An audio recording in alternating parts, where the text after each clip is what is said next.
Yes, I'm reviewing The Prodigy. Hello everybody, welcome to the Wonky Angle, where I talk about electronic music, both new and old, and today, as a Patreon request from Keith Bond, I'm talking about the new album from Djrum, Portrait with Firewood. Djrum, or DJ Rum if you like.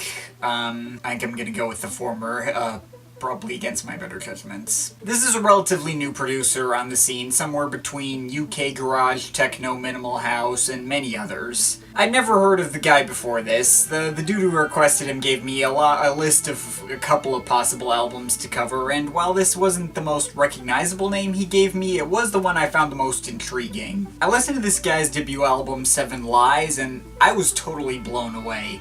It was freaking amazing. I don't even know how to describe it. Somewhere between Burial, Thomas Fellman, Against All Logic, maybe a hint of Forest Swords.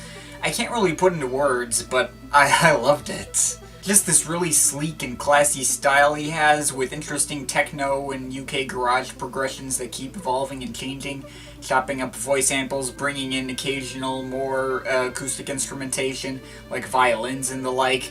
I was very highly impressed right from the get-go. But this wasn't actually supposed to be a review of 7 Lies, it's a review of this follow-up from earlier this year. This album, Portrait of Firewood, marks the guy's entrance into the lineup of R&S Records, alongside such well-known names as Kenny G, Model 500, Biosphere, James Blake, among others. Even Aphex Twin was on here at one point. Not exactly a label I pay attention to on a regular basis, but one I'll perk up when I see someone attached to it. So going into that, I was highly intrigued to hear what Djrum would deliver on this sophomore effort. What did we get? Basically, this album shows him leaning into the qualities of his sound that made 7 Lies so unique, most notably the modern classical elements, though still keeping in line with some pretty strange techno, IDM, drum and bass, UK garage, whatever. Point is, I thought this album was excellent as well. So I don't even really know where to begin as far as individual tracks go. For the most part, this album is not one that is really about the individual tracks.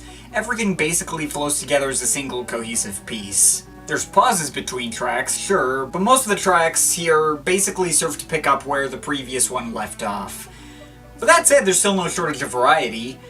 You do have your more modern classical type pieces. The album bookends itself with 2, called Unblocked and Blood in My Mouth, mainly focusing on pianos and strings and the like, but occasionally letting some ambient synths bleed in, or in the case of the latter, bringing in some orchestral bell or celeste or whatever sounds and some foggy but fast-paced breakbeats in the background.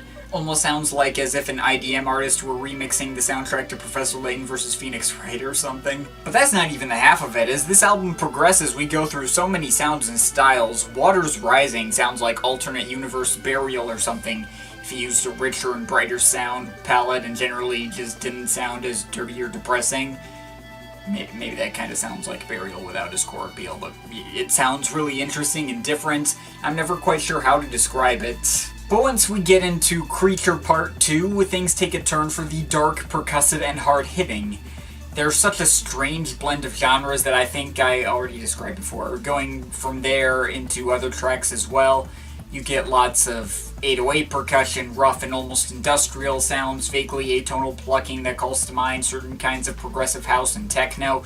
There are ambient side tracks and dusty voice samples. There are moments when the pianos and violins come back for more emotional moments to contrast with the stranger and, I guess, more experimental parts. And from Creature Part 2 to Sex to Blue Violet, each of these gets a bit more melodic than the last. And that's also not including Sparrows, a twinkly soundscape piece with layers of vocals and acoustic instrumentation, and the various different sounds that flow through Showreel Part 3, just floating from style to style, and rather seamlessly at that. There's some really fast-moving kick drums in parts that I think maybe have a bit of hardstyle influence or something like that, but also some amen breaks and other drum and bass noises, layering vocals and pianos back on top of all the chaos sometimes.